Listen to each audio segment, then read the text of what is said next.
श्रोताओं नमस्कार। क्षेत्रीय समाचार एकांश की इस विशेष प्रस्तुति में आज मैं आपके साथ हूं नीता कांडपाल। श्रोताओं, आकाशवाणी के सर्वाधिक लोकप्रिय कार्यक्रम प्रधानमंत्री के मन की बात की 100वीं कड़ी 30 अप्रैल को प्रसारित होगी। 3 अक्टूबर 2014 को विजयदशमी के अवसर पर शुरू किए गए इस कार्यक्रम के 98 संस्करण पूरे हो चुके हैं। आकाशवाणी द्वारा गत दिवस इसके लिए भारत के परिवर्तन के प्रभाव पर ध्यान केंद्रित करने के लिए एक विशेष श्रृंखला शुरू की गई है। प्रस्तुत है इस विशेष श्रृंखला की पहली कड़ी। नहीं अछूता हो जिस बात से देश का कोना कोना, यही तो मन की बात है, जन जन से नाता होना। लोग, आवाज और सीधा संवाद, यानी हमारे, आपके, हम सबके मन की बात।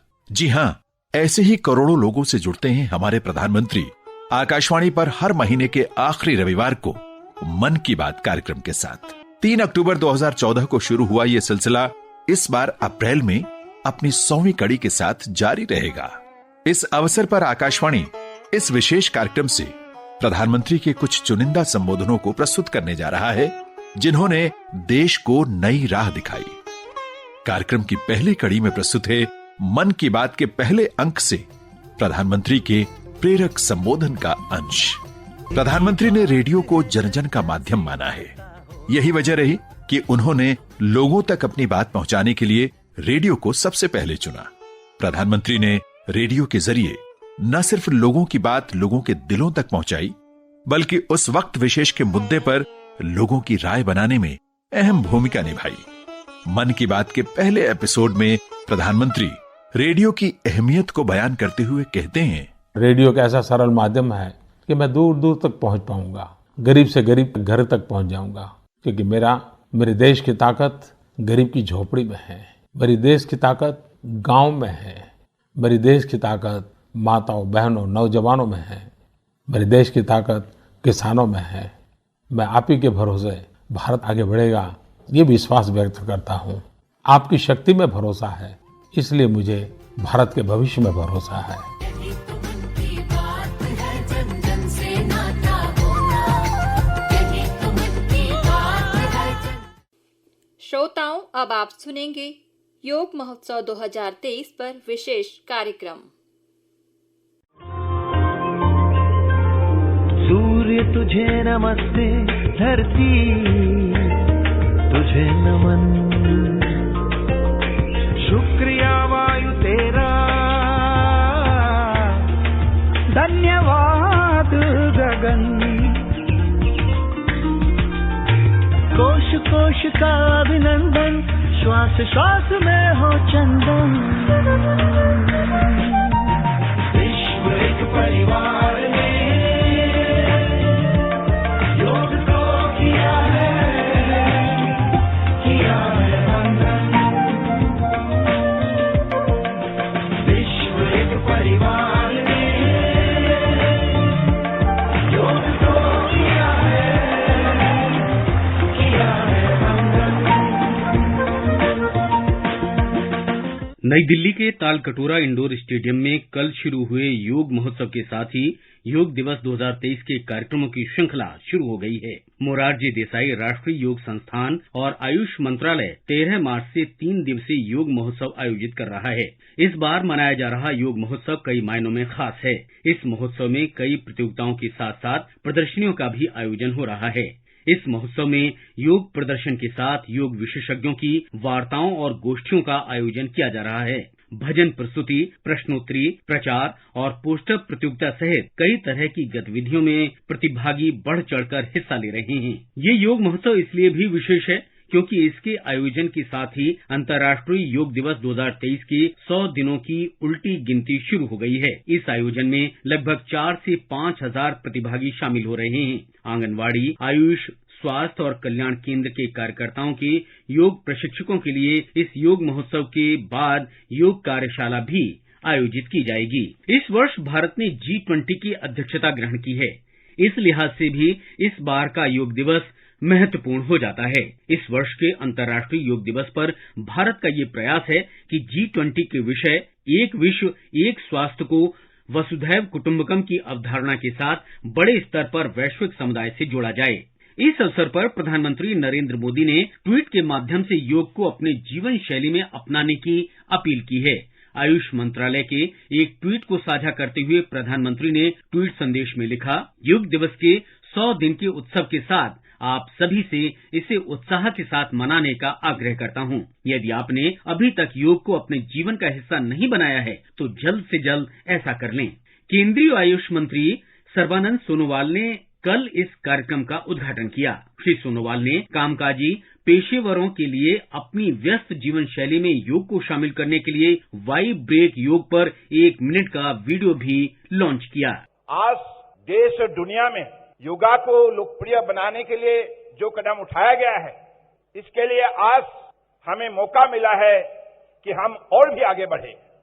कि माननीय प्रधानमंत्री जी यही चाहते हैं कि सिर्फ देश के अंदर ही नहीं, दुनिया में योगा के जरिए हम कैसे शांति ला सकते हैं, सबके बीच में सद्भावना हम जगा सकते हैं और हमारी मानवता के लिए योग को कैसे हम आगे बढ़ा सकता है, इस विषय को लेकर हमें सबको ही अपने कदम उठाने होंगे। माननीय प्रधानमंत्री जी के नेतृत्व में ही आज हमें जो मौका मिला है दुनिया में अपने शक्ति दिखाने का। भारत ऐसा एक देश है जिस देश का पास सब शक्ति बसा हुआ है। योगा को दुनिया के मानव समाज ने बड़े निष्ठापूर्वक स्वीकार किया है और आप लोगों ने देखे है पिछले 8 एडिशन तक कैसे दुनिया के मानव समाज एक का बाद एक सारे प्रक्रिया में जुड़ गए हैं और इस बार हमारे 9th edition of international day of yoga हम मनाने जा रहा है मोदी जी के नेतृत्व में। तो इसलिए मैं चाहता हूं आप सब इस विषय को घर घर हर व्यक्ति तक आप पहुंचाए। इसकी जिम्मेदारी हम सबको निष्ठापूर्वक निभाना होगा। श्रोताओं, अभी आप सुन रहे थे योग महोत्सव 2023 पर विशेष कार्यक्रम। श्रोताओं, मन की बात कार्यक्रम स्वच्छ भारत, बेटी बचाओ बेटी पढ़ाओ, जल संरक्षण और वोकल फॉर लोकल जैसे सामाजिक मुद्दों को मुखर करता रहा है। इस कार्यक्रम ने खादी, भारतीय खिलौना उद्योग, स्वास्थ्य, आयुष और अंतरिक्ष में स्टार्टअप जैसे मुद्दों को बेहद प्रभावित किया है। श्रोताओं, अब प्रस्तुत है मन की बात कार्यक्रम की विशेष श्रृंखला की तीसरी कड़ी।